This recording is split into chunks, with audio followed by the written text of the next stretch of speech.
मैं हूं वंदना भारती और आप देख रहे हैं कमोडिटी इनसाइट्स। गोल्ड और सिल्वर, जिसने लगभग 150 से 170% का रिटर्न दिया। सिल्वर ने 2025 में 70% से ज्यादा रिटर्न हम लोगों ने देखा था 2025 में आता हुआ सोने में। अब जहां 2026 की शुरुआत हुई तो हम लोगों ने इस रैली को एक यूफोरिया में तब्दील होते हुए देखा और यहाँ पे प्राइसेस और हायर साइड गए। रिकॉर्ड हाई बना, 4,20,000 के करीब यहाँ पे चांदी आई और सोने ने यहाँ पे 100 से 1,80,000 का एक छलांग लगाया। वहां से सिनेरियो चेंज हुआ, कुछ तो वहां पे प्रॉफिट बुकिंग हुई, इंस्टीट्यूशनल्स वहां से निकले और इसके बाद हमारा ये ईरान और यूएस का वॉर हुआ। आज का ये वीडियो मैंने बस इसलिए बनाया है कि ये लॉन्ग टर्म निवेशक के लिए सबसे पहले ये वीडियो है। अब यहाँ पे 2026 में जिस गोल्ड और सिल्वर में इतना ही उछाल आया था, उस सिल्वर में ऊंचाई से हम लोगों ने लगभग 45%, 45% से ज्यादा का फॉल आता हुआ देखा है। हमारे बाजार में बात करें तो अब सोने में जो गिरावट है, ये यहाँ पे 20 से 23% तक का जो फॉल है, वो हम लोगों ने ऑलरेडी आता हुआ दिखा। और इतना हायर साइड और लोअर साइड सिर्फ 3 महीनों में बनता हुआ दिखा है। पूरा 2026 का हमारा 9 महीना यहाँ पे बाकी है। तो बाकी समय में किस तरीके की मूवमेंट रह सकती है। और सबसे अच्छी बात ये है कि इस बार निवेशक जो है, रिटेलर्स हमारे, वो परेशान ना हो कि वो निवेश के मौके की तलाश में है कि एक बार उन्हें बढ़िया लेवल मिले और वो यहाँ पे री एंटर करें। तो इस बार हम पैनिक ना करके एक अच्छी सी रणनीति बनाएंगे और वो सोच समझ के बनाएंगे कि क्यों यहाँ पे हमें यहाँ पे निवेश करना चाहिए, कौन से लेवल पे निवेश करना चाहिए, ईटीएफ में करना चाहिए, फिजिकल में या डेरिवेटिव में। और ये युद्ध के माहौल के बाद जहाँ पे सबसे बड़ा क्वेश्चन तो यही है कि ये एक सेफ हेवन बाइंग है, तो यहाँ पे करेक्शन क्यों आ रहा है और ये किस तरीके का रिएक्शन देता है। तो हम कुछ हिस्टोरिकल डेटा को यहाँ पे रेफर करते हुए इस बार का हम देखेंगे कि इस बार की सिचुएशंस क्या है और कब तक गोल्ड यहाँ पे एक अपसाइड मूव जो है वो ले सकती है। तो सबसे पहले तो मैं आपको ले चलूंगी, एक छोटा सा मैंने यहाँ पे प्रेजेंटेशन ही बनाया है। उससे पहले आपको थोड़ा सा समझना होगा रिटर्न को देख के कि रिटर्न किस तरीके से है और किस तरीके की मूवमेंट आती है। ये मैं थैंक यू बोलना चाहूंगी गोल्ड प्राइस ओआरजी को, जो इतनी जबरदस्त तरीके से रिटर्न्स देते हैं। ये सिल्वर प्राइस परफॉर्मेंस है, एनुअल है। तो हम ये सब छोड़ देते हैं, इस यूएसटी और आईएनआर को सिर्फ यहाँ पे देखेंगे और इसमें हम रिटर्न्स देखेंगे। यहाँ पे जब भी आप रिटर्न देखेंगे ना, आपको ईयरली रिटर्न नजर आता है यहाँ पे। तो 2025 में अगर देखें तो 2025 में सिल्वर में रिटर्न हमारा 170% का था। और जब हम यूएसटी टर्म्स में, क्योंकि ये यूएसटी है, और फिर हम आईएनआर में देखेंगे तो आईएनआर हमारा यहाँ पे 183% था। यानी कि हमारा जो करेंसी है वो भी यहाँ पे डेप्रिशिएट हुई थी, उसका भी एक इम्पैक्ट हम लोगों ने आता हुआ देखा। अब 2026 में जब हम लोगों ने हायर साइड से 45% तक का डाउनफॉल देखा, फिर भी क्या ये जो रिटर्न है सिल्वर में, क्या ये बहुत ज्यादा ये डाउन साइड गई है 26 में, मतलब हायर साइड से, मतलब ये हम क्या कर रहे हैं, ये 2026 के क्लोजिंग से इसको कंपैरिजन कर रहे हैं। अभी भी अगर आईएनआर टर्म्स में देखेंगे तो हम 3.1% के एक अपसाइड की तरफ है ऑन एन एवरेज। हमारा अगर देखा जाए 2011 से ये डेटा है, अगर आप देखेंगे 2011 से ये डेटा है और 2026 तक के उसके कैलकुलेशंस को देखा जाए, ऑन एन एवरेज आपको 17% का रिटर्न सिल्वर दे रही है और यूएसटी टर्म से कितना दे रही है, 12%। रिटर्न मैं इसलिए बता रही हूँ ताकि आप जिस चीज में निवेश कर रहे हैं उसके लॉन्ग टर्म को, क्योंकि ये वीडियो ही मैंने ट्रेडर्स के लिए बिल्कुल नहीं बनाया, ये वीडियो है लॉन्ग टर्म निवेशक के लिए और उनको जानना चाहिए। अब ये बात सोने की है। सोने में यूएसटी में देखा जाए तो 66.5% का रिटर्न था, यहाँ 74.7%। इसको मोटा मोटी 75% मानेंगे, वो बोलने में याद करने में सही रहता है। एवरेज देखेंगे, सिल्वर का रिटर्न आपको 17% आ रहा था, गोल्ड का रिटर्न यहाँ पे 14% है और यहाँ पे 9.3% है। आपको फर्क क्या दिखेगा, ये पोर्टफोलियो आपको बिल्कुल ग्रीन दिखेगा। कभी कभी किसी किसी करेंसी में ये माइनस है, हमारी करेंसी में ये बहुत कम माइनस है। यानी कि 2011 से लेके अभी तक सिर्फ हम लोगों ने 3 बार इसमें फॉल आता हुआ देखा, वो भी 2 माइनर फॉल है, एक यहाँ पे मेजर फॉल मान के चल सकते हैं। सिल्वर का अगर आप एक बार फिर से दोबारा ले जाना चाहूंगी, अब यहाँ पे आपको मैंने ये क्यों दिखाया, क्योंकि इसमें प्लस माइनस दोनों रिटर्न्स जो है वो आपको आते रहते हैं और काफी वॉलेटाइल ये मार्केट रहती है। लेकिन जब रिटर्न देता है तो उसके रिटर्न्स भी यहाँ पे बड़े बड़े रिटर्न्स होते हैं। ये आप देख रहे हैं कि कितने परसेंटेज टर्म्स में हायर रिटर्न्स होते हैं, यानी कि हाई वॉलेटिलिटी की कमोडिटी है। चलिए अब हम यहाँ पे बात करेंगे, एक छोटा सा, मैंने बहुत बड़ा नहीं लिया है, एक रेफरेंस के लिए मैंने यहाँ पे एक छोटा सा पीपीटी बनाया है। इसमें मैं आपको ये बताऊंगी कि किस तरीके से मार्केट रिएक्ट करती है गोल्ड की, जब हम यहाँ पे किसी भी संकट या किसी भी क्राइसिस से यहाँ पे गुजरते हैं तो किस तरीके की मूवमेंट होती है। अब यहाँ पे हम लोगों ने बहुत पुराना डेटा नहीं लिया है, मैंने डेटा लिया है क्योंकि अभी ये गल्फ वॉर है, मिडिल ईस्ट का है, तो मैंने गल्फ वॉर का ही डेटा लिया क्योंकि जोन हमारा वही है। इनिशियल वहां पे 12% का सर्ज आया था, हमने भी इनिशियल सर्ज आता हुआ देखा है, और फिर यहाँ पे स्पाइक आया था, काफी लंबा स्पाइक आया था, $413 तक गई थी, ये बहुत बड़ा सर्ज था। लेकिन क्या था टाइम ऑफ कंसोलिडेशन, क्या था 4 से 6 महीने तक गोल्ड यहाँ पे एक इनिशियल सर्च के बाद कंसोलिडेशन में चला गया था, और फिर वहां पे यहाँ पे प्राइसेस जो है वो ऊपर की तरफ यहाँ पे आता हुआ दिखा था। Prices level out quickly as the war ended. अब यहाँ पे जैसे ही वॉर खत्म हुआ, जैसे यहाँ पे अब आप बोलते हैं कि वॉर खत्म होगा तो सोना क्यों बढ़ेगा, हमारी प्रोस्पेरिटी यहाँ पे बढ़ती है, हमारा मतलब एक अनसर्टेनिटी खत्म कर होती है, और जब तक वॉर होता है तब तक हम कैश पे बैठे रहना चाहते हैं कि कब इमरजेंसी फंड की हमें जरूरत पड़ जाए। 9/11 बहुत शॉर्ट वो था, इमीडिएट जंप आया था, इसको हम बहुत बड़ा वॉर की तरह नहीं ले सकते, इसलिए बहुत ज्यादा शिफ्ट इसमें नहीं आया था। लेकिन 2001 में यहाँ पे अटैक हुआ था, और 2011 यानी कि 10 साल के बीच में कितना गुना यहाँ पे डॉलर बढ़ा है, यहीं से शुरुआत हुई थी। आपको सब प्राइम आया था, बीच में अटैक हुआ था, $2070 से $1900 का सफर हम लोगों ने यहाँ पे करता हुआ देखा। तो 6 टाइम्स यहाँ पे ये गोल्ड जो है बढ़ा था 10 साल के अंतराल पे। अब यहाँ पे देखिएगा 2018 का जब फाइनेंशियल क्राइसिस आया तो क्या हुआ, सब प्राइम यानी कि फिर क्या हुआ, जब भी क्राइसिस सिचुएशन आता है तो क्या होता है, हम पैसा निकाल लेते हैं, हमें लगता है कि जितना भी प्रॉफिट है उसे बुक करके निकलो, जब हमको लोअर लेवल मिलेगा तो हम यहाँ पे फिर से एंटर करेंगे। 2008 के बाद क्या हुआ, 21 से 30% का फॉल आया था इनिशियल सोने में, मैं बात कर रही हूँ, और बॉटम आउट हुआ था ये, 8 महीने का समय लगा था इसमें बॉटम आउट होने में, और वहां से इसने 712 से लेके 1900 का लेवल देखा था, यानी कि फिर वहां पे एक अपसाइड आया। फिर आया हमारा यूक्रेन वार 2022 से, 2022 से आया तो इनिशियल जंप कितना आया था, फरवरी में 6% का आया, और यहाँ पे ये सर्च क्या किया था, $2050 को इसने सर्च किया था, बहुत दिनों बाद $2000 का थ्रेशोल्ड इसने क्रॉस किया था। कितना टाइम लगा था कंसोलिडेशन मंथ, फिर यहाँ पे कितना था कंसोलिडेशन मंथ या रिकवरी मंथ आप इसको कहेंगे, 7 to 8 मंथ्स था। रिकवरी करेक्शन टाइम जो था ये 7 to 8 मंथ्स था। प्राइसेस यहाँ पे एक बारी करेक्ट हुए थे $1620 के करीब, और फिर एग्रेसिव यहाँ पे फेड का रेट हाइक हुआ था, और उसके बाद हमें यहाँ पे एक बारी प्राइस में उछाल आता हुआ दिखा। फिर 2022 के बाद जो गोल्ड का पैटर्न था आपने देखा था कि किस तरीके से प्राइसेस में लगातार एक अपसाइड मूव आया। अब हमारा मिडिल ईस्ट आया, वेस्ट एशिया में जो हमें परेशानी हुई, तो इनिशियल हम लोगों ने एक जंप आता हुआ देखा, इसने क्रॉस करा 5000 का थ्रेशोल्ड भी इसने क्रॉस करा था। इसके बाद प्राइसेस वोलाटाइल है, और यहाँ पे 7 to 8% का जो करेक्शन है ये बढ़ता बढ़ता यहाँ पे 20% से ज्यादा का करेक्शन आ चुका है। चलिए ये हमारी बात हुई कि हिस्टोरिकली हमने क्या देखा था। तो मोटा मोटी अब हमने ये समझ यहाँ पे बिल्कुल अच्छे से आ रहा है कि जब वॉर होता है तो इक्विटी मार्केट में मार्जिन कॉल्स आती हैं, यहाँ पे आपको मार्जिन बढ़ाए जाते हैं, इसके बाद आपको लिक्विडेशन होता है, फिर सेंट्रल बैंक्स जो बाइंग करती रहती है वो क्राइसिस सिचुएशन में आती है तो उसका खरीदना बंद हो जाता है, गोल्ड हायर साइड पे है। अभी समीकरण क्या बदला है, क्यों इन्फ्लेशन अब यहाँ पे ज्यादा आ सकता है, वॉर यहाँ एस्केलेट हो रहा है, तो इन्फ्लेशन बढ़ेगा तो आपको इंटरेस्ट रेट कब कट होने में टाइम लगेगा। रादर एक बैंक ने यहाँ पे बढ़ाया है, चाइना ने भी बढ़ाया है, अब धीरे धीरे यहाँ पे इंटरेस्ट रेट हाइक की बात हो रही है। अब गोल्डन रेशियो जो है करेक्शन ये इसने कर लिया है, टेक्निकली देखा जाए फिबोनाची पेस में जो 60.61 का जो लेवल है उसके नीचे आ गया है, तो नेक्स्ट लेवल हम बनता हुआ देखेंगे। स्टैगफ्लेशन का यहाँ पे डर है, यानी कि आपको फेड हॉकिश है कि वो इंटरेस्ट रेट को होल्ड करेगा, क्योंकि यहाँ पे क्रैश आ सकता है, ऑयल प्राइसेस 115 से ऊपर अगर स्टेबल रहता है तो यहाँ पे स्टिकी इन्फ्लेशन आएगा, और वो लॉन्ग टर्म के लिए काफी ज्यादा एक स्टैगफ्लेशन का माहौल देगा, जिसमें हायर इन्फ्लेशन रहेगा, आपको ग्रोथ कम रहेगा, और अनएम्प्लॉयमेंट भी यहाँ पे बढ़ता हुआ दिखेगा।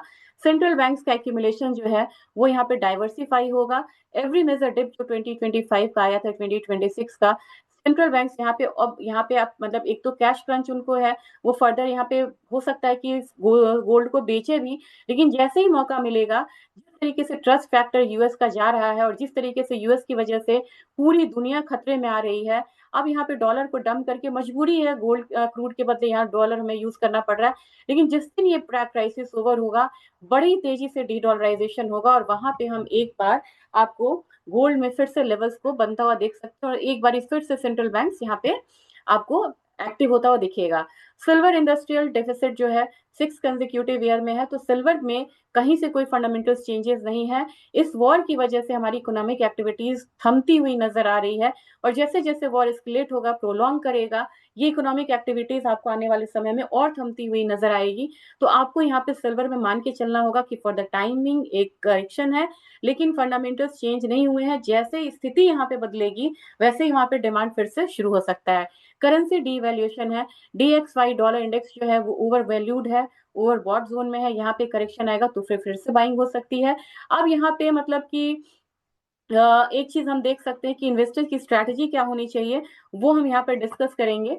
लेकिन पहले आपको देखना चाहिए कि क्या है, इन्वेंट्रीज क्या है, क्या इतने लोअर साइड पे क्या लोगों ने इस मेटल्स को छोड़ दिया है, क्या ये इसकी डिलीवरी नहीं ले रहे हैं? जी नहीं। ये चाहे सिल्वर हो या गोल्ड हो, आप देख सकते हैं कि बड़े ही लोअर लेवल पे यहाँ पे सिल्वर में, शंघाई में बड़ी तेजी से यहाँ पे इन्वेंट्रीज जो है वो जारी, और आप देख सकते हैं कि इन्वेंट्रीज नियर जीरो यहाँ पे आ रही है।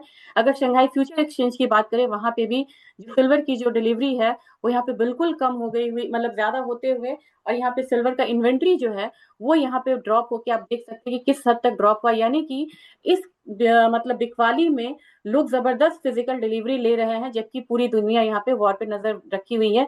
कॉमिक्स में देखा जाए तो कॉमिक्स में भी अगर आप देखेंगे कि कितना मतलब यहाँ पे ड्रॉप हुआ है, तो गोल्ड का तो आपने यहाँ पे देख लिया है, फिर शंघाई का भी आपने यहाँ पे देख लिया। कॉमिक्स में आप यहाँ पे देखिएगा प्राइसेस जो है कितना टन्स यहाँ पे लगातार यहाँ पे बहुत जबरदस्त यहाँ पे डिलीवरी हुई है, और ये आपको विजिबल होगा।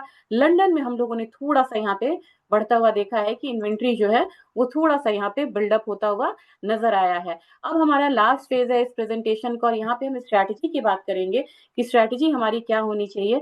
और इसके लिए मैं सीधा सीधा आपको चार्ट्स पे ले जाऊंगी, और चार्ट्स मेरे ख्याल से अब यहाँ पे थोड़ी देर में आपको विजिबल हो जाएगा। चार्ट विजिबल होगा तो मैं, आप लोगों ने कॉमिक्स और कहते हैं कि ये MCX दोनों की बात करी थी, तो कॉमिक्स पे मैं आपको बता दूं कि आज मैं फिजिकल स्पॉट मार्केट की लूंगी, मतलब रेट्स, क्योंकि स्पॉट मार्केट जो है वो सबसे ज्यादा एक हेल्दी मतलब दिखाता है अपने ट्रेंड को। क्योंकि अभी कॉमिक्स में मैनिपुलेशंस भी हैं, और ये लोगों ने बोला भी है $5600 का एक हाई लगा था, वहां से हम लोगों ने लगातार करेक्ट होता हुआ देखा है। ये 3 वीकली कैंडल जो है 83 के फॉल के बाद ये सबसे बड़ा फॉल गोल्ड में दिख रहा है। एक हफ्ते में आपने इसको कितना फॉल आता दिखाया, 5044 का हाई था, 4477 का यहाँ पे लो है, लगभग लगभग यहाँ पे आप $600 से ज्यादा का फॉल एक हफ्ते में आता हुआ देख रहे हैं। तो मेरे ख्याल से अब यहाँ पे हम बात करेंगे सिर्फ कि बॉटम कहाँ पे बन सकता है। ये एक कैलकुलेशंस है, और स्थिति के साथ ये बदल भी सकती है, लेकिन ये कैलकुलेशन बहुत ज्यादा वो नहीं होना चाहिए। ये जो जोन है ये आपका एक्यूमुलेशन जोन होना चाहिए। ये जोन है क्या, 4550 से 4255 ना मान के इसको हम यहाँ पे लेंगे, टेल को थोड़ा सा वो करते हैं 4350। अब आप बोलेंगे कि इतना बड़ा जोन देने का क्या फायदा, जब एक हफ्ते में आप $600 से ज्यादा का फर्क देखते हैं, तो ये एक्यूमुलेशन जोन आपको बड़ा नहीं लगना चाहिए। ये आपको बन रहा है कहाँ से, एक बारी तो बन रहा है 5212 से लेके 4350, $250 का एक जोन बनेगा। ये आप यहाँ पे ले सकते हो, और ये सिर्फ एप्लीकेबल है फिजिकल और जो ETF ले रहे हैं डेरिवेटिव मार्केट्स के लिए नहीं है, क्योंकि उसमें मार्जिन कॉस्ट बहुत ज्यादा आता है। और ये आप किस तरीके से ले सकते हैं, आपको यहाँ पे SIP करना होगा। सिस्टमैटिक इन्वेस्टमेंट प्लान जो आप म्यूचुअल फंड्स में करते हैं, बाकी चीजों में करते हैं, आपको मंथ वाइज यहाँ पे लेना होगा। और मुझे लग रहा है कि मेजर जो अपसाइड है आपको सितंबर ऑनवर्ड्स देखने को मिलेगा, उससे पहले आपका वेट एंड वॉच वाली रहेगी, और हल्का फुल्का आपको एक अपसाइड मिलता रहेगा, डाउन साइड मिलेगा। सितंबर ऑनवर्ड्स आपको मूवमेंट आएगी $50 के, उस पर आपको मंथली यहाँ पे पोजिशन को क्रिएट करनी होगी $250 के रेंज में। अब आप बोलेंगे कि अपसाइड यहाँ पे बताइए कि कहाँ आ सकता है, तो इस बार आपको ऑफसाइड फिलहाल 4800 हमारा पहला रहेगा, और 5200 हमारा दूसरा रहेगा। ये लॉन्ग टर्म है, बिल्कुल लॉन्ग टर्म है। अब आप पैनिक नहीं होने लगेगा कि आपने तो अपसाइड बोला बीच में डाउन साइड आए, ये बिल्कुल लॉन्ग टर्म टारगेट है। इसके बीच में करेक्शंस आ सकते हैं, लेकिन आपको ये पूरा 2026 का टारगेट मैं यहाँ पे दे रही हूँ। तो 4250 4350 ये एक रेंज रहेगा यहाँ पे आपको बनाना चाहिए, यहाँ से SIP की तरह करिए। और मुझे लग रहा है कि पहला 4800 मानेंगे, दूसरा हो सकता है 5000 को आपको मानना होगा, क्योंकि ये साइकोलॉजिकल लेवल है, और तीसरा 5200। बड़े क्लियर होके मैं बोल रही हूँ, 4300 के रेंज में बनाइए, 4200 आपका थ्रेशोल्ड होना चाहिए, उससे नीचे आए तो यहाँ पे डाउन साइड और आ सकता है, निकलना है। अगर उसके ऊपर मतलब कि अगर आपने 4350 से 4500 वाला जोन लिया है, पहला टारगेट आपका होना चाहिए 4800, दूसरा 5000, तीसरा 5200। अब क्लैरिटी के साथ मैं यहाँ पे बोलना चाह रही हूँ कि हमें मार्केट से मतलब है अपने मार्केट से। वो इंटरनेशनल मार्केट थी, काफी यहाँ पे व्यूअर्स है वो बोलते हैं कि आप मैं कॉमिक्स का रेंज बोलिए। अब हम आते हैं अपने मार्केट पे। अपने मार्केट पे आपको ध्यान रखना होगा आईएनआर का। आईएनआर हमारा बहुत ज्यादा डिप्रिशिएट हो रहा है और इसकी वजह से हमारे गोल्ड में बहुत ज्यादा फॉल नहीं आएगी। और सीधा सीधा मैं प्रीमियम दिखाऊंगी कि इस तरह से प्रीमियम ऐड हो जाता है। 1,43,500, 44,500, ये हमारा रेंज है। बहुत ज्यादा फॉल हम लोगों ने आता हुआ नहीं देखा है। इसके बावजूद आप यहाँ पे देखेंगे कि एक्यूमुलेशन जोन यहाँ पे क्या होना चाहिए आपका। आपका यहाँ पे होना चाहिए 1,41,000 के करीब का लो लगा है, 1,42,000 इसको कंसिडर करते हैं। तो 1,42,000 से 1,34,000 भी नहीं बोलूंगी मैं, 1,37,000। सिर्फ आपको मैं 5,000 का जोन बोल रही हूँ। 1,42,000 से 1,37,000, ये आपका एक पैरेलल एक जोन होना चाहिए जहां पे आपको एक्यूमुलेट करके अब चलना चाहिए। क्योंकि मुझे लग रहा है कि प्राइसेस बहुत ज्यादा यहाँ पे टूटेंगे भी, तो मतलब 1,37,000 और 1,35,000 वाले जोन में ये एक बारी फिर से स्टेबल होता हुआ दिखेगा। ये स्टेबिलिटी जोन है। यहाँ पे आके प्राइसेस कंसोलिडेट करेगा और यहीं से ऊपर जाएगा ये। तो मेरे ख्याल से अब आपको पहला टारगेट मतलब सेट करना होगा। इस जोन से नीचे आए तो आपको मानना होगा कि ये बहुत बेरिश जोन में जा रहा है, ये अलार्मिंग जोन है, इससे नीचे मतलब इसको नहीं जाना चाहिए। अब इससे ऊपर आएगा तो आपको पहला टारगेट सेट करना होगा। पहला टारगेट आपको यहाँ पे अगर बनता भी है, ये लॉन्ग टर्म मैं बोल रही हूँ, 1,58,000। हमारा 1,58,000 से 60,000 एक पहला रहेगा और दूसरा हमारा 1,70,000 रहेगा। और इसको आने में आपको बहुत पेशेंस के साथ वेट करना पड़ेगा और इसके लिए 2026 का आपको इंतजार करना होगा। और जो लोग भी यहाँ पे बोल रहे हैं कि मेरी पोजीशन फंसी हुई है 350 4 लाख चांदी में और 170 180 गोल्ड में, वो आने में टाइम लगेगा लेकिन वो पोजीशन आपके निकलते हुए नजर आएंगे। आज जब बात सिल्वर की होगी तो सिल्वर में मैं फिर से स्पॉट लेना चाहूंगी, जैसे मैंने वहां पे लिया है कॉमिक्स का स्पॉट। अब यहाँ पे हम इसका स्पॉट लेंगे। यहाँ पे प्राइसेस जो है ऑलरेडी यहाँ पे आप देख रहे हैं कि एक फॉल जो है स्टीप होता हुआ दिख रहा है। लेकिन ये कमोडिटी आपको क्विक प्रॉफिट देने के लिए जानी जाती है। मैं इसमें ये देख रही हूँ कि अगर आप यहाँ पे देखें, ये थ्रेशोल्ड के पास खड़ा है, अपने सपोर्ट के पास खड़ा है। और यहाँ पे आपको कहाँ पे मतलब बनाना चाहिए, एक जोन को लेके नहीं चल सकते क्योंकि काफी ज्यादा इसमें हम लोगों ने प्राइसेस को टूटते हुए भी देखा है। तो यहाँ पे आप एक रेंज में मतलब आइए और एक रेंज में आप यहाँ पे एक्यूमुलेट कर सकते हैं। कौन सा जोन आपका ये होना चाहिए, मुझे ये लग रहा है कि ये जोन मैं आपको क्रिएट करके दे रही हूँ। एक बारी आपको ये वाला लेवल जो है ये आपको इंटरनेशनल मार्केट में बनता हुआ दिख सकता है। और ये अगर आपको बनता हुआ दिख रहा है तो मुझे लग रहा है कि ये लेवल्स आपको यहाँ पे लेने के लिए अच्छा रहेगा। अभी फिलहाल ये लोअर लेवल क्या बन रहा है, $58। अपर लेवल क्या बन रहा है, $68। ये $10 के रेंज में आपको एसआईपी की तरह इसको लेना है। पहला यहाँ पे आपको होना चाहिए $75, दूसरा $85 और $93। तीन लेवल्स मुझे यहाँ पे लग रहा है कि चांदी में आएगा। और फिलहाल $100 का भी 2026 में थोड़ा सा यहाँ पे अवॉइड करके चलिए, क्योंकि मुझे लग रहा है कि $100 एक साइकोलॉजिकल लेवल है। और जिस तरीके से डेंट हो रही है इकोनॉमी, $100 सिल्वर के लिए भी फिलहाल थोड़ा सा मुश्किल हो सकता है। तो आप $68 से $58 के बीच में बना सकते हैं। $75 पहला रहेगा जो इमीडिएट रहेगा, $85 देन $93, इसको मान के चलिए। हमारे बाजार में अगर आप बात करेंगे तो मुझे लग रहा है कि 2,10,000 जो है एक अच्छा लेवल है जहां पे कि आपको एक्यूमुलेट कर सकते हैं। और मैक्सिमम साइड कितना जा सकता है, 1,90,000। तो 2,10 से लेके 1,90,000 ये आपको एसआईपी के जरिए आप इस लेवल में बाय करिए। और इसके बाद फिर मुझे लग रहा है कि 2,61,000 से इसमें 3,07,000, 3,07,000 अभी आपको दूर लग रहा होगा, लेकिन मुझे लग रहा है कि जब एक बार अपसाइड मूव आएगी तो वो भी वो क्विक आएगी। तो पहला हम 2,60,000 का ही लेके चलेंगे और दूसरा रहेगा हमारा 3,07,000 चांदी में। अब जाने से पहले, इसको खत्म करने से पहले, मैं एक गोल्ड बीज और क्योंकि मुझे कवर करना है ईटीएफ को भी, तो गोल्ड बीस और सिल्वर बीस इन दोनों को लेंगे। इसमें लोग परेशान हैं, लेकिन यहाँ पे देखिए अभी भी वो लेवल्स यहाँ पे आपको आता हुआ मतलब बहुत ज्यादा फॉल आता हुआ नहीं दिखा है। मेरे ख्याल से 109 110 ये एक लेवल है जहाँ पे मुझे लग रहा है कि इससे नीचे नहीं जाना चाहिए निप्पॉन इंडिया के गोल्ड बीस को। और ये लेवल आपको बनाने वाला है। मैं तो कहूंगी कि 116 मैंने आपसे बोला था, 116 114 आए तो बहुत बढ़िया रेंज है बनाने के लिए। और इस बार मुझे लग रहा है कि वापसी ये देगा आपको 140 से 145 तक।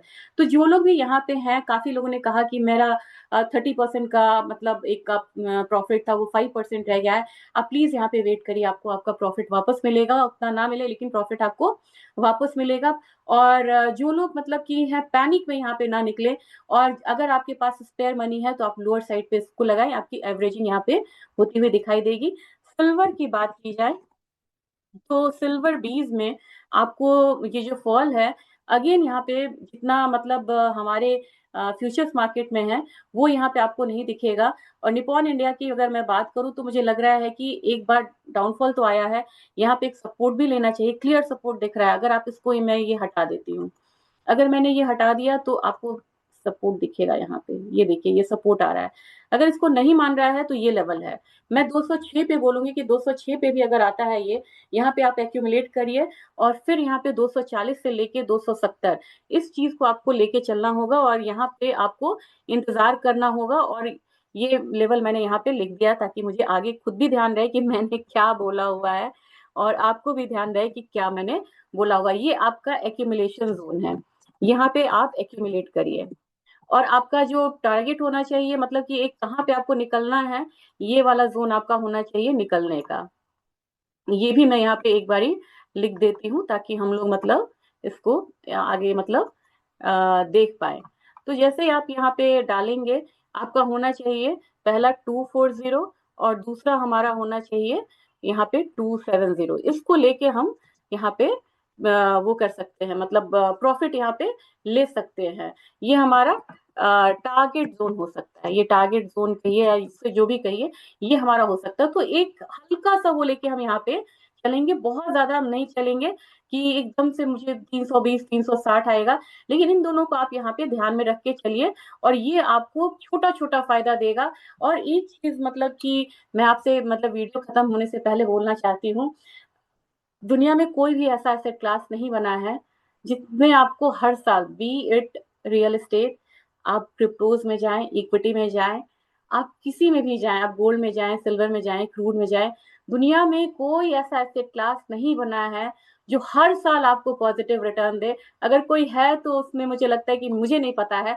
लेकिन मेरे ख्याल से कोई भी ऐसा एसेट क्लास नहीं है जिसने निगेटिव रिटर्न नहीं दिया है। और ऐसी कमोडिटी जो ऐसा एसेट क्लास जो सबसे पहले वॉर को स्टेबल होते ही सबसे अच्छा और स्ट्रांग मूव देगा, वो सोने में है। तो मैं सोने में घबरा नहीं रही हूँ, मुझे लग रहा है कि सोने में आप लोग भी नहीं घबरा रहे हैं, और जो आपके कमेंट्स आ रहे हैं उसके हिसाब से मुझे लग रहा है कि आप तैयारी कर रहे हैं नए निवेश करने की। ये एक स्मार्ट मूव होगा जहां पे हम पैनिक ना होके शांत दिमाग से, हड़बड़ाएं भी नहीं, वॉर को थोड़ा शांत होने दें। वॉर शांत होगा, कंसोलिडेशन होगा, उसके बाद ही आपको सोना और चांदी दोनों यहाँ पे बढ़ता हुआ नजर आएगा।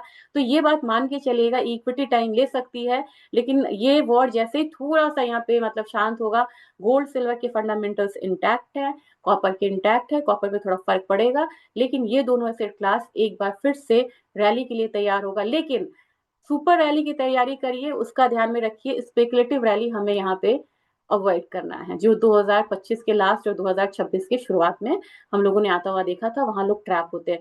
बड़ा जेन्यून टारगेट लेके चलेंगे, बड़े जेन्यून लेवल्स को लेके चलेंगे, जो आ पाए, मैं ऐसे लेवल्स आपको नहीं दूंगी कि वो आए ही ना और आप निवेश ना कर पाए। अच्छा, वीडियो में अपने कमेंट्स जरूर दीजिएगा, और किस तरीके से आप यहाँ पे निवेश करना चाहते हैं फिजिकल में, ईटीएफ में, वो जरूर बोलिएगा। और वीडियो लंबा हुआ है क्योंकि मुझे इसमें आपको फैक्ट्स दिखाने थे, ना कि मैं किसी अंदाजे पे आपको यहाँ पे किसी तरीके का वीडियो बना के देना चाह रही थी। तो ये लॉन्ग टर्म निवेशक के लिए मैंने बनाया है, इस तरीके का वीडियो मैं बनाती रहूंगी, और ध्यान से यहाँ पे आप निवेश जरूर करिएगा। थैंक